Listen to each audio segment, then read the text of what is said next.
Good evening friends. आप लोगों ने KVS TGT, ठीक है, KVS TGT WE वाला जो फॉर्म है वो मैंने आपका वो ही बनाया था वीडियो। आई होप आप लोगों ने वो फॉर्म फिल किया होगा। तो जितने भी बच्चों ने वो फॉर्म फिल किया है वो लोग एक ये जो प्रीवियस ईयर का पेपर है मैं वो डिस्कस करने जा रही हूँ। कोई भी एग्ज़ाम देने से पहले आपको ये पता होना चाहिए कि उस एग्ज़ाम में क्या पूछा जा रहा है, ठीक है, उस एग्ज़ाम में क्या पूछा जा रहा है।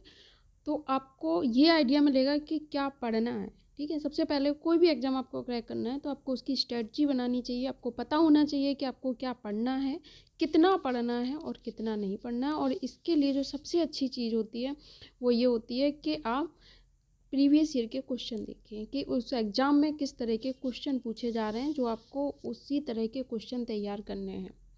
तो देखते हैं, ये जो प्रीवियस ईयर का पेपर है इसमें इंग्लिश 20 नंबर की है, ठीक है, और आपकी current affair general knowledge 20 number की है, 10 नंबर का कंप्यूटर है। लेकिन अभी आपका रीजनिंग एबिलिटी है, ठीक है, 20 नंबर की। तो और लेकिन अभी आपका पैटर्न चेंज हो गया है, ठीक है, 10 नंबर का ये कंप्यूटर है।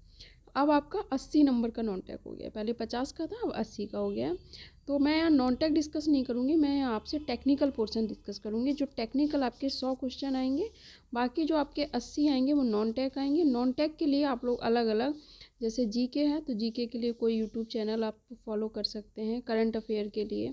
और इंग्लिश के लिए आप कोई बुक जैसे नीतू सिंह वगैरह आती है उसे देख सकते हो। हिंदी के लिए वो एक आदित्य पब्लिकेशन की बुक आती है, बाकी ल्यूसेंट है, उनमें से आप कोई भी बुक से आप देख सकते हो। तो मैं यहाँ टेक्निकल चीज़ आपको जो डिस्कस करती हूँ, पेपर की जो PDF है वो बहुत अच्छी नहीं है, इसलिए आपको हो सकता है देखने में थोड़ी बहुत प्रॉब्लम हो। तो आप लोग अपने मोबाइल में क्वालिटी बढ़ा लीजिए, ठीक है, क्वालिटी एडजस्ट कर लीजिए। देखते हैं फर्स्ट क्वेश्चन, 100 क्वेश्चन होंगे इसमें। In a bipolar junction transistor the emitter efficiency in a PNP transistor. Emitter efficiency क्या होती है? वो होती है आपकी current of injected carrier at junction upon total emitter current, ठीक। नेक्स्ट है the device that convert optical radiation into electrical energy. कौन सी डिवाइस कन्वर्ट करती है ऑप्टिकल रेडिएशन को इलेक्ट्रिकल एनर्जी में? तो वो आपका हो जाएगा फोटो डिटेक्टर। इससे आपको ये पता चल जाएगा कि कितने क्वेश्चन किस सब्जेक्ट से पूछे जा रहे हैं, किस सब्जेक्ट को हमें क्या पढ़ना है और किस लेवल के क्वेश्चन पूछे जा रहे हैं, ठीक है। लेवल पता करना बहुत ज़रूरी होता है। Which of the following is not a primary cell. इनमें से कौन सी प्राइमरी सेल नहीं? तो आपको पता है लेड एसिड सेकेंडरी सेल होती है, ठीक, तो ये आपकी प्राइमरी सेल नहीं है। बाकी आपके अब तीन देख सकते हो, जो तीनों क्वेश्चन है उनमें से कोई भी बहुत कठिन क्वेश्चन नहीं है, ठीक, बेसिक है। इनके लिए आपको क्या बेसिक तैयार करना है, आपका बेसिक स्ट्रॉन्ग होना चाहिए। और ये दोनों क्वेश्चन आपके EDC से हैं, EDC एनालॉग कह सकते हो, ठीक है, EDC एनालॉग से आपका सबसे ज़्यादा पोर्शन रहेगा EDC एनालॉग से। इसमें बाकी आपका जो सब्जेक्ट है वो आपका इलेक्ट्रिकल सर्किट है, ठीक है, नेटवर्क थ्योरी कुछ भी कह सकते हो, ठीक है, इलेक्ट्रिकल सर्किट या नेटवर्क थ्योरी। दूसरा आपका डिजिटल और EDC analogue, EDC plus analogue और इंस्ट्रूमेंटेशन, ठीक, इतने सब्जेक्ट आपसे पूछे जाएंगे इसमें।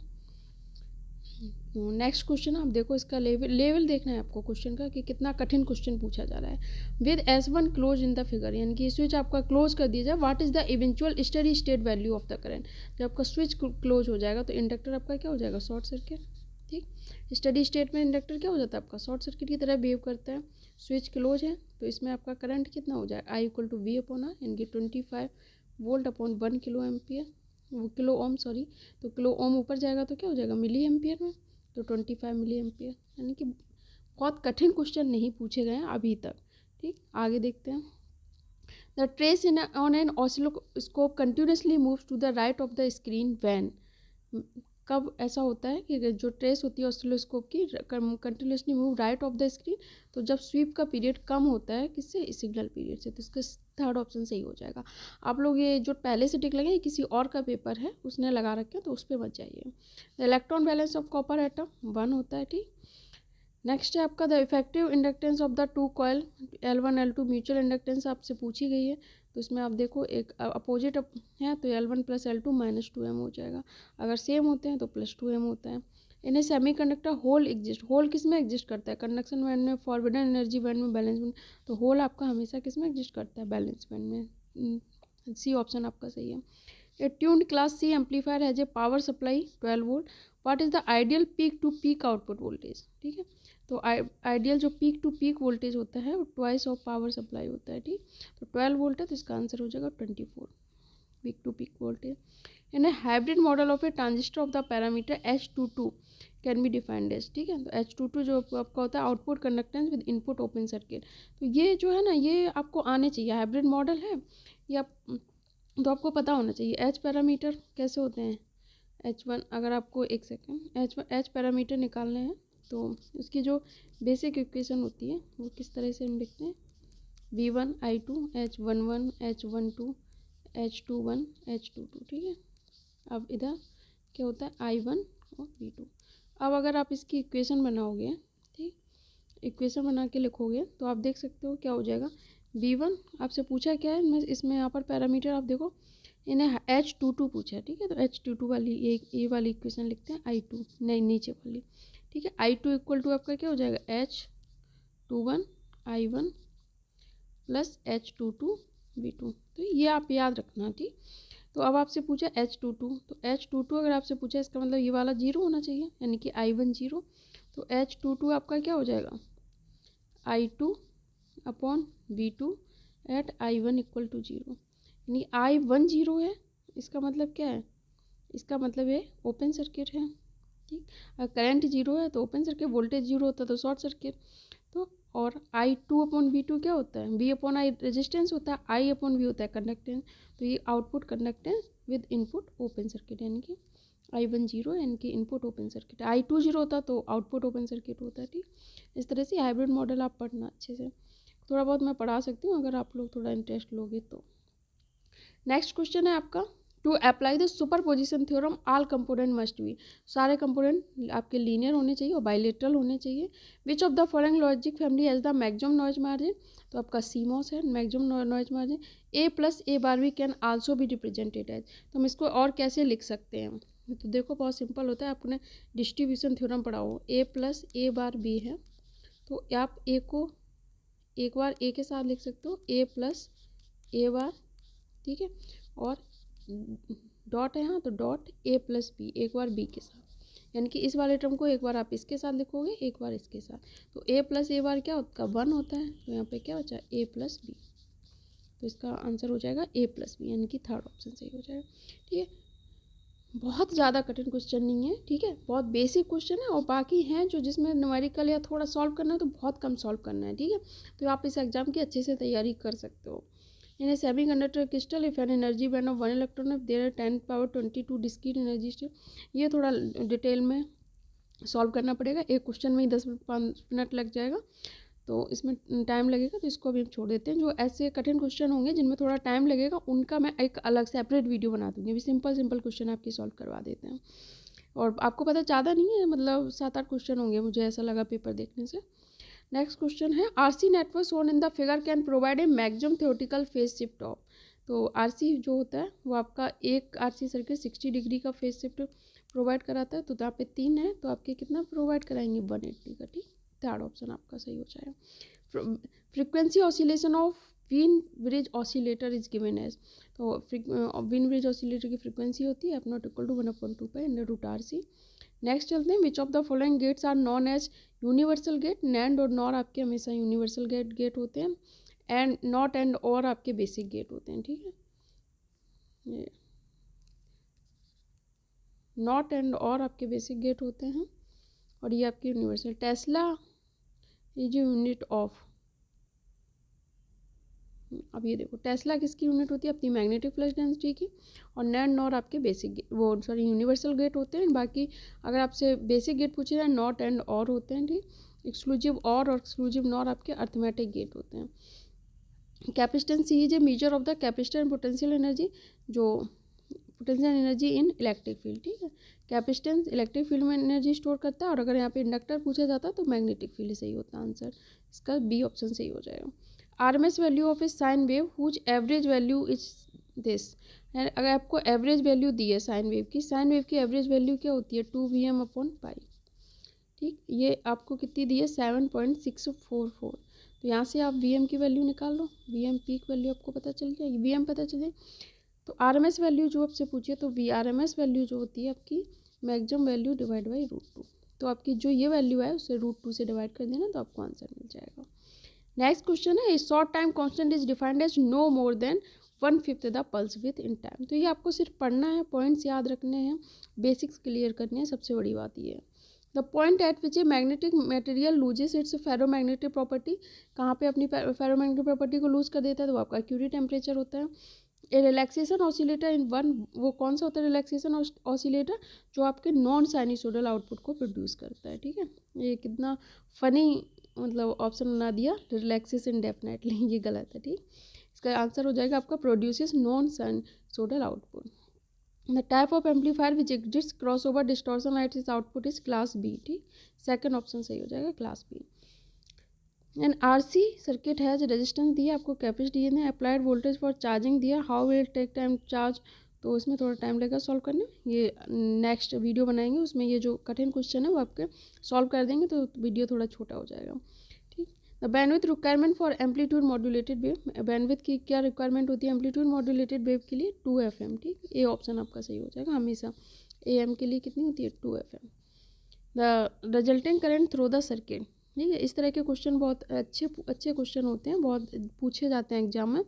तो यहाँ पे आपको साइन नहीं दिया, इसका मतलब यहाँ पॉजिटिव होगा, इधर पॉजिटिव होगा, यहाँ नेगेटिव होगा, तो ये भी नेगेटिव है। अगर आप यहाँ से चल रहे हो ना, तो ये आपको नेगेटिव मिला, ये नेगेटिव मिला, तो एक जैसे साइन के हैं तो ऐड हो जाएंगे, तो आपके 10 + 5 क्या हो जाएगा 15, डिवाइड बाई आपका हो जाएगा 2.2 यहाँ का रेजिस्टेंस है, लेकिन डायोड क्योंकि यहाँ का वोल्टेज ज़्यादा है, इधर का कम है, तो डायोड क्या होगा शॉर्ट सर्किट, और सिलिकॉन डायोड है, तो सिलिकॉन डायोड का वोल्टेज कितना है 0.7, तो 0.7 यहाँ से माइनस हो जाएगा, तो ये आपका 15 - 0.7 2.2 किलो ओम, तो ये मिली एम्पियर में आएगा 2.07। ए ऑप्शन आपका सही हो जाएगा। यूजिंग द नेक्स्ट क्वेश्चन है, using the method of mesh current any resistance common to 2 meshes has, 1 common mesh current होगा तभी एक का रेजिस्टेंस कॉमन होगा 2 मैसेज को। ठीक है, नेक्स्ट क्वेश्चन देखते हैं, non linear distortion with negative feedback. ठीक है, नॉन लीनियर डिस्टॉर्शन डी, जो नेगेटिव फीडबैक है तो अपॉन में 1+ आएगा। ठीक है, अगर नेगेटिव फीडबैक है तो प्लस आएगा, ये किसी ने गलत कर रखा है, D/1 + ABT। अगर यहाँ पॉजिटिव फीडबैक होता तब ये आता। The visual LED are made of material having energy gap, जो विजुअल LED होती है वो आपकी गैलियम आर्सेनाइड की बनी होती है, और गैलियम आर्सेनाइड का जो एनर्जी गैप होता है वो 1.42 इलेक्ट्रॉन वोल्ट होता है। तो आपको पता होना चाहिए विजुअल LED किसकी बनी होती है, गैलियम आर्सेनाइड की, और फिर आपको गैलियम आर्सेनाइड का एनर्जी गैप पता होना चाहिए। अगर आपने EDC के कुछ वीडियो मेरे प्लेलिस्ट में पढ़े, उसमें मैंने ये सब पढ़ाया है, आप लोग चाहो तो देख सकते हो। A Norton equivalent circuit consist of a Norton equivalent है, उसमें आपको करंट सोर्स दिया है, विद रेजिस्टेंस दिया है।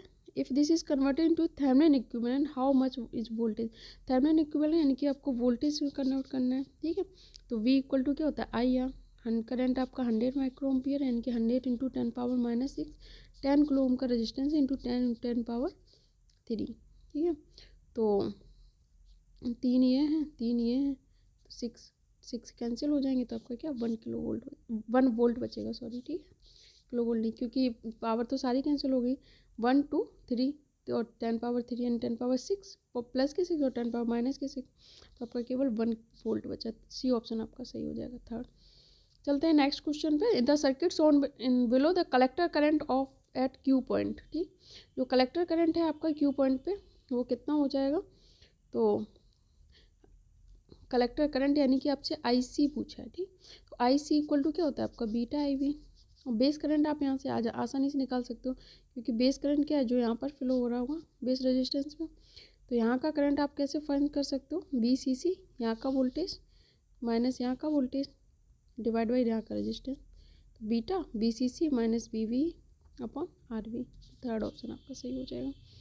चलते हैं नेक्स्ट क्वेश्चन की तरफ। In push pull amplifier there occurs cancellation of, तो पुश पुल एम्पलीफायर होता है वहाँ पे कैंसिलेशन होता है इवन हार्मोनिक्स का, यानी कि आपका 1, फर्स्ट ऑप्शन सही हो जाएगा 1, even harmonic. In a dike the breakdown voltage are related with the following equation, तो ब्रेकडाउन वोल्टेज रिलेटेड होता है फर्स्ट इक्वेशन से। ठीक है, ए ऑप्शन आपका सही हो जाएगा, 1 ऑप्शन। ठीक, VR1 = VR breakdown voltage of 2 ± 0.1 of breakdown voltage of 2। In hybrid model आप लोग जरूर पढ़ लें, हाइब्रिड मॉडल से 3-4 क्वेश्चन हैं इस पेपर में। Hybrid model of a transistor, the parameter H11 can be defined as. ठीक है, तो H11 अभी मैंने जिस तरह से आपको बताया था वहीं उसी तरह से इक्वेशन लिख के आप H11 फाइंड कर लोगे, तो input resistance with input short circuit. The collector current in class C amplifier flows for 120 degree और less than AC input cycle. चलते हैं नेक्स्ट क्वेश्चन की तरफ। Which of the following is a negative differential resistance diode. तो negative differential resistance diode होता है आपका tunnel diode. Third option आपका सही हो जाएगा। In a reverse bias region the reverse current of a silicon diode doubles for every 10 degree centigrade rise in temperature, यानी कि फोर्थ ऑप्शन सही हो जाएगा आपका। और in a metal semiconductor diode Schottky effect is the image force induced lowering of the potential energy of the charge carrier emission when the electric field is applied the image force. तो image force आपका होता है -q²/16πε(x²). Next question है आपका, ये capacitance find करना है। बहुत सिंपल है, जैसे इसमें आपको बस सीरीज और पैरेलल पता होने चाहिए कि किस तरह से देखे जाते हैं। उसका भी मैंने वीडियो बनाया हुआ है, आप लोग इलेक्ट्रिकल सर्किट में मिल जाएगा। नेटवर्क थ्योरी के वीडियो बनाया, उसमें मैंने सीरीज पैरेलल का बनाया। स्टार्टिंग में, बहुत स्टार्टिंग में वीडियो होगा, वो आप लोग देख सकते हो। ठीक, अब सीरीज में है, यहाँ पे आपके 2 रेजिस्टेंस लगे हैं। ठीक है, कैपेसिटेंस है, सीरीज में आप जोड़ोगे। ठीक है, 10 × 10, ठीक, अपॉन 10 + 10, ठीक है 20। तो 100/20, 100/20 यानी कि आपका कितना हो गया 5। तो ये दोनों 5 हो गए, ये दोनों 5 हो गए। ठीक, इस तरह से इन्हें ऐड करना है बस आपको, फिर एंड फाइनली आपको निकालना है 16 माइक्रोफैराड आपका आ जाएगा। ठीक, 5 में फिर वो पैरेलल में वो डायरेक्ट ऐड हो जाएंगे, 10 हो जाएंगे। ठीक, फिर 10 ये आपके सीरीज में हो गए। ठीक है, इस तरह से आप इन्हें फाइंड आउट कर लेना। उन्हें fixed by common emitter configuration the collector saturation current is given. अगर आप लोग इस सीरीज पैरेलल वगैरह सब डिसाइड करना नहीं आता तो बताना, मैं एक वीडियो बना के आपको समझा दूंगी सारी चीज़ें। कॉमन बना भी है वीडियो, आप चैनल पे देखना, आपको नेटवर्क थ्योरी में मिल जाएगा video. In fixed bias common emitter configuration the collector saturation current. Collector saturation यानी कि आईसी कहाँ है आपका, इधर फ्लो करेगा VCC से RC रजिस्टर में। ठीक है, तो IC आपका क्या हो जाएगा, VCC माइनस यहाँ का वोल्टेज क्या है, BV base emitter voltage divide by RC resistance. चलते हैं नेक्स्ट क्वेश्चन की तरफ। नेक्स्ट क्वेश्चन है आपका, इन्हें hybrid model of a transistor. देखो हाइब्रिड मॉडल कितना इंपॉर्टेंट है और बहुत सिंपल क्वेश्चन पूछे जा रहे हैं। वही H111 H112 इनको क्या बोलते हैं। ठीक, तो अगर आप ये ध्यान रखना, अगर I1 0 है इसका मतलब करंट 0 होता है, इसका मतलब क्या होता है open circuit.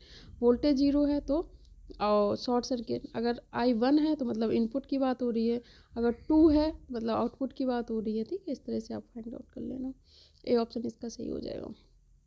Transconductance of N channel MOSFET μNC0x WL gate VGS - VT का होल स्क्वायर, ये N चैनल मॉसफेट की इक्वेशन होती है। ट्रांसपोज फैक्टर वो EDC में जो पढ़ाई है ना, वो लोग आप लोग पढ़ लेना। ठीक है, वो प्लेलिस्ट में डिस्क्रिप्शन में भी शेयर कर दूँगी। The transpose factor for a BJT is defined है। ट्रांसपोज फैक्टर क्या होता है आपका, बीटा क्या होता है आपका IC/IV, यानी कि लास्ट में आपका बेस करंट आ रहा है तो बेस इसी में है केवल, रिकॉम्बिनेशन करंट इन बेस यानी कि इंजेक्टेड करंट रीचिंग ए कलेक्टर जंक्शन यानी कि IC/IV। तो फोर्थ ऑप्शन आपका इसका सही हो जाएगा। नेक्स्ट क्वेश्चन देखते हैं। For a silicon diode the value of ID diode की, तो ये मैंने अभी एक इस तरह क्वेश्चन बताया था आपका, 8 वोल्ट है। ठीक, तो 8 डायोड, क्योंकि इधर 8 वोल्ट है यानी कि P पॉजिटिव से लगा है, ये शॉर्ट सर्किट होगा। कौन सा डायोड है आपका, इसमें लिखा हुआ है सिलिकॉन डायोड, तो इसे माइनस का 0.7, अगर जर्मेनियम होता तो 0.2 कर से माइनस करते हैं, डिवाइड बाई रेजिस्टेंस यानी कि 2.2। तो इसका आपका आंसर है, सॉल्व करोगे सबको इसका आंसर मिल जाएगा। नेक्स्ट क्वेश्चन है डिप्लीशन रीजन कंसिस्ट ऑफ। तो डिप्लीशन रीजन में हमने बहुत अच्छे से बताया हुआ है कि ये वीडियो आप लोग जरूर देख लेना। नेगेटिव एंड पॉजिटिव आयंस होते हैं डिप्लीशन रीजन में, सिर्फ आयंस होते हैं। ठीक है, चार्ज कैरियर्स नहीं होते। In an ideal op amp which one is correct. ठीक है, आइडियल ओपम में इनपुट इम्पीडेंस आपकी क्या होती है, इनफाइनाइट होती है, तो दूसरा ऑप्शन आपका सही हो जाएगा। सेल बाय सर्किट में डेवर IC/डेवर VV keeping ICU and beta constant. Stability factor जो होता है सेल बाय सर्किट में उसका बीटा +1 RB + RE 1 + बीटा होता है। ठीक, तो figure of merit of digital IC, जो figure of merit digital IC propagation delay into power होता है आपका, ए ऑप्शन आपका इसका सही हो जाएगा। In 100% amplitude modulated signal if the carrier total transmit power is P then the carrier power 100 power formula आपका होता है PT = PC 1 + μ²/2। अब आपका कह रहा है कि 100% amplitude module transmitted power P है, ट्रांसमिट पावर P ठीक है। कैरियर पावर आपकी PC 100% मॉड्यूलेशन यानी कि म्यू की वैल्यू 1, 1 + 1/2, ठीक। तो ये आपका क्या हो गया 2 3/2 PC अपॉन P। अब आपसे क्या पूछा है कैरियर पावर, तो carrier power PC equal to क्या हो जाएगा 2/3 P, यानी कि थर्ड ऑप्शन आपका सही हो जाएगा। चलते हैं नेक्स्ट क्वेश्चन की तरफ। Capacitor having lowest capacitance has medium of dielectric, ठीक। तो एयर होता है, ये फर्स्ट ऑप्शन आपका सही हो जाएगा, ठीक है। ये क्वेश्चन सॉल्व करेंगे बाद में। Efficiency of power transformer for match load condition 50% होती है, थर्ड ऑप्शन सही हो जाएगा। ट्रांसड्यूसर जो कन्वर्ट करता है measurand into form of a pulse, तो इसको हम बोलते हैं डिजिटल ट्रांसड्यूसर। पल्स ट्रांसड्यूसर कुछ नहीं होता है, डिजिटल ट्रांसड्यूसर, थर्ड ऑप्शन आपका सही है। The DC output voltage of lead acid cell 1.5 volt होता है, 2 ऑप्शन इसका सही है। हालांकि कई किताबों में इसमें कुछ कुछ आंसर अलग अलग दिया है इस क्वेश्चन का। नेक्स्ट क्वेश्चन है a power amplifier deliver 25 watt of force if the DC power what is the efficiency. ये भी हम अभी उसमें दूसरे वीडियो में सॉल्व करेंगे जो क्वेश्चन न्यूमेरिकल्स हैं, ठीक। तो और ये जो है आपका output impedance of voltage series feedback, ये दिया हुआ है आपको। What is the output impedance without feedback, तो जो आपका input impedance RIF equal to होता है RI/1 + बीटा है। तो ये आपको बीटा की वैल्यू दी है, ए की वैल्यू दी हुई है आपको, फिर फीडबैक फ्रैक्शन, ठीक है। तो इसमें से आप इनपुट रेजिस्टेंस की वैल्यू निकाल सकते हो और मैं करवा भी दूंगी ये क्वेश्चन। ए P type semiconductor carries net, कोई भी सेमीकंडक्टर होता है इलेक्ट्रिकली न्यूट्रल होता है, जीरो चार्ज, ठीक है। थर्ड ऑप्शन सही हो जाएगा। और frequency of Hartley oscillator ω0 1/√L1L2/C। Which one of the following transducer require power supply for its operation. Photovoltaic cell को पावर सप्लाई चाहिए होती है, बाकी थर्मिस्टर पीजो इलेक्ट्रिक सेल और थर्मोकपल को ज़रूरत नहीं होती। द सर्किट सोन बिलो एजे, इनमें सर्किट, तो इसमें यहाँ पे देखो एक नॉट गेट भी लगा है, तो इसका जो बार वो इससे ऑप्शन आएगा तो A/B हो जाएगा, तो ये आपका हाफ सबट्रैक्टर होगा, ठीक। Energy band gap of insulating material, insulating material का 5 इलेक्ट्रॉन वोल्ट से ज़्यादा होता है। अब क्वेश्चन कोई भी बहुत ज़्यादा कठिन नहीं है, ठीक। आराम से तैयारी कीजिए, धीरे धीरे पढ़िए और अपनी मंजिल को अचीव कीजिए। कैपेसिटेंस ट्यूनिंग रेशियो, ठीक है, ट्यूनिंग रेशियो आपका हो जाता है, इसका सेकंड ऑप्शन आपका सही हो जाएगा, ठीक है। Maximum upon minimum. Following circuit, इनमें से कौन सा सर्किट है, ये आपका हाफ एडर है, क्योंकि इसमें बार नहीं है तो इसका A भी आएगा और A एक्सक्लूसिव भी, ये हाफ एडर का जो एक्सप्रेशन होता है। Dual form of A+B, dual form में जब आप करते हो तो वेरिएबल को जैसा है वैसा बना रहे हैं, A है तो A बना रहे हैं दो, लेकिन जो ये साइन होते हैं वो चेंज हो जाते हैं। प्लस है तो आपका डॉट हो जाएगा A.B, तो आपका सेकंड ऑप्शन सही हो जाएगा। The inductor is a 2 terminal energy storage device whose voltage is proportional to, ठीक है। तो वोल्टेज आपका होता है V = L di/dt, यानी कि derivative of current passing through the it, ठीक। नेक्स्ट क्वेश्चन है आपका for the silicon diode and the value of V2, ठीक है। तो इसमें कुछ नहीं, आपको सिंपल KVL लगाना है और जो डायोड है सिलिकॉन डायोड है तो इनको वोल्टेज से रिप्लेस कर देना है 0.7, तो 20 - 1.4 डिवाइड बाई आपका हो जाएगा 5.6, तो इसमें करंट की वैल्यू निकल आई है। तो इसमें जो करंट निकलेगी वोल्टेज निकालने के लिए उस V = क्या होता है IR, तो इसकी जो करंट आएगी उसको 5.6 किलो में यानी कि इसका रेजिस्टेंस है उससे मल्टीप्लाई कर देंगे तो आपको वोल्टेज की वैल्यू पता चल जाएगी। नेक्स्ट क्वेश्चन है when a capacitor is connected across A battery for a long time it becomes, अगर कैपेसिटर को बहुत लंबे समय तक कनेक्ट कर दोगे बैटरी से तो ये डिफेक्टिव हो जाएगा और ओपन सर्किट हो जाएगा। A 100 ohm resistor has a conductance of, तो 100 ओम रजिस्टेंस होगा तो उसकी जो कंडक्टेंस होगी रेजिस्टेंस के इन्वर्सली प्रोपोर्शनल होती है, तो इसका ए ऑप्शन सही हो जाएगा 0.01 सीमेंस, एस यहाँ पे सीमेंस को रिप्रेजेंट कर रहा है। When 2 equal voltage of equal frequency but with a phase shift of 0 are apply to a C arrow V of 10, तो अगर उनका जहाँ 0 भी नहीं है और 90 नहीं है, 0 नहीं है इसका मतलब स्ट्रेट लाइन नहीं होगा, 90 नहीं है इसका मतलब सर्किल भी नहीं होगा, तो ये क्या होगा एक इलिप्स होगा, ठीक। विथ इक्वल वोल्टेज है, अगर इक्वल नहीं होते तब पैराबोला होता। In a photo diode for high speed operation the depletion region must be, अगर हाई स्पीड चाहिए तो डिप्लीशन रीजन कम से कम होना चाहिए, वेरी थिन होना चाहिए। नेक्स्ट क्वेश्चन है आपका, for the maximum sensitivity of the eye at 0.555 micrometer the value of relative eye sensitivity approaches to infinity. 4 option आपका सही हो जाएगा इसका। The following circuit is of, ये जो सर्किट है वो आपका किसका है, तो ये बबल्ड नैंड गेट है। ये यहाँ पे नॉट हटा लो, यहाँ पे बबल लगा लो तो आपको समझ में आ जाएगा, ठीक है। बबल एंड गेट, ठीक है, बबल एंड गेट है। थर्ड ऑप्शन आपका सही हो जाएगा। नेक्स्ट है, when the frequency of the applied voltage decreases in A parallel RL circuit, when the frequency of applied voltage decreases in parallel RL circuit, ठीक। Parallel RL circuit में जब frequency आप decrease करते हो अप्लाइड वोल्टेज की, तो equivalent capacitance आपकी क्या होती है, इंक्रीज करेगी, ठीक, इंक्रीज करेगी। और नेक्स्ट है आपका, फॉर द सॉरी यहाँ पैरेलल आरएल सर्किट है तो पैरेलल सर्किट में डिक्रीज करेगी, अगर सीरीज होता तो आपकी इंक्रीज करती है। For a identical silicon diode the value of I D two, तो इसमें आई डी टू इससे ही वैल्यू आपसे पूछी है।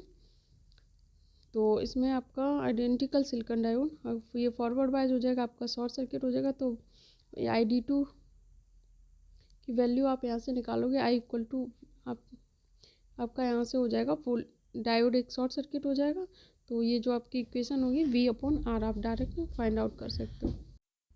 इसमें आप यहाँ का करंट निकालेंगे, I इक्वल टू, आप यहाँ से करंट निकालेंगे I इक्वल टू आपका ये डायोड है 10 माइनस 0.7 डिवाइड बाई 0.33, ठीक है। तो यहाँ से जो करंट आएगा उसको आप इन दो में करंट डिवीजन लगा देंगे, इन दोनों में इक्वल डिवाइड हो जाएगा, वो आपका आंसर आ जाएगा, ठीक।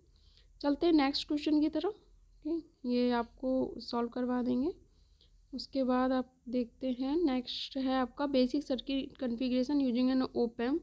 वी नॉट आपका पूछा है, तो वी नॉट क्योंकि ये फीडबैक आपका नेगेटिव पे है तो वी नॉट आपका हो जाएगा minus R F by R one into V one, ठीक। अगर प्लस पे होता फीडबैक तो 1 plus R F by R one into V I होता, ठीक। Motion of ion charge in a liquid और gas is a called ionization current. 4 option आपका सही हो जाएगा। To distinguish between signal having very close values we need an instrument with high resolution. Second option आपका सही हो जाएगा। तो फॉलोइंग सर्किट इज, ये आपका जो सर्किट है वो डार्लिंगटन ट्रांजिस्टर का, एक पीएनपी लगा है, एक एनपीएन लगा है। Two identical amplifiers having an upper cut off frequency FH are cascaded with negligible loading effect, what is the modified FH, ठीक है। तो इसका ए ऑप्शन आपका सही हो जाएगा।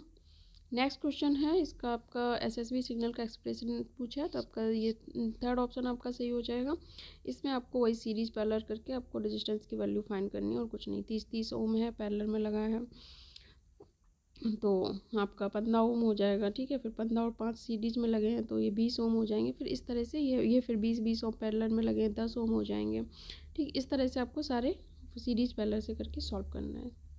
नेक्स्ट क्वेश्चन है, इसमें आपको क्या करना है, the emitter bias network shown below the collector current, ठीक। इसमें आपको कलेक्टर करंट निकालना है।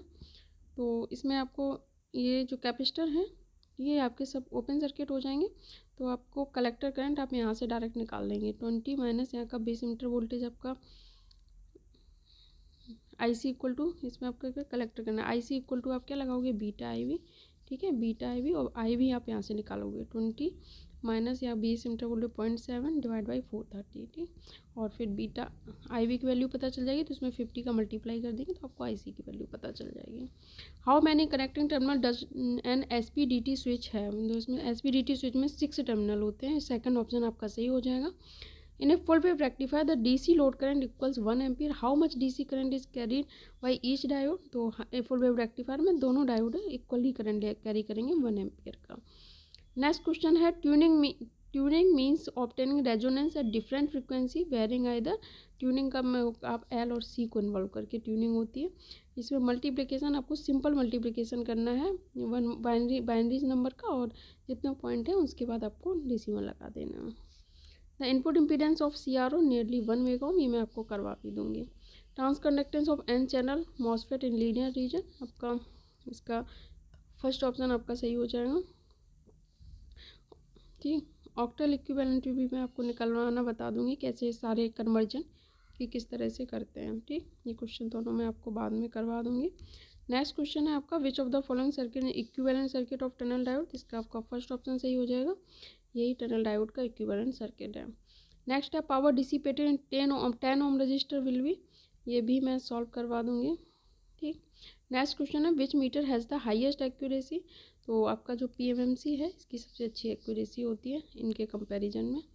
बाकी है when the movable plates of an air gang capacitor completely overlap the fixed plates then the capacitance of the variable capacitance जो होगी वो आपकी क्या होगी, when the movable plates of the air gang capacitor completely overlap the fixed plate then the capacitance of this variable capacitance आपकी minimum होगी। ठीक है, थर्ड ऑप्शन सही हो जाएगा। How many equations are necessary to solve a circuit with 2 principal node, तो जितनी node होती है उससे एक कम इक्वेशन की ज़रूरत होती है हमें, तो यहाँ पे 2 नोड है तो हमें एक इक्वेशन की ज़रूरत होगी।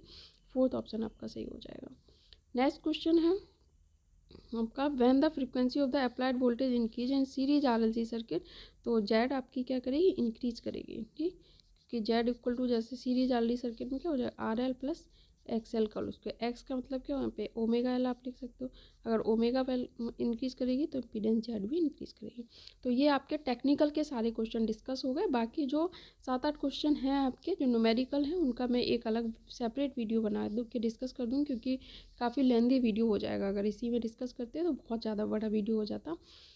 तो वो मैं नेक्स्ट क्वेश्चन डिस्कस कर दूँगी। तो आपको ये भी समझ में आ गया कि आपको सबसे ज़्यादा क्या पूछा जा रहा है, आपसे EDC और एनालॉग पूछा जा रहा है। ठीक है, उसके बाद आपसे पूछा जा रहा है नेटवर्क थ्योरी, ठीक है, इलेक्ट्रिकल सर्किट या नेटवर्क थ्योरी।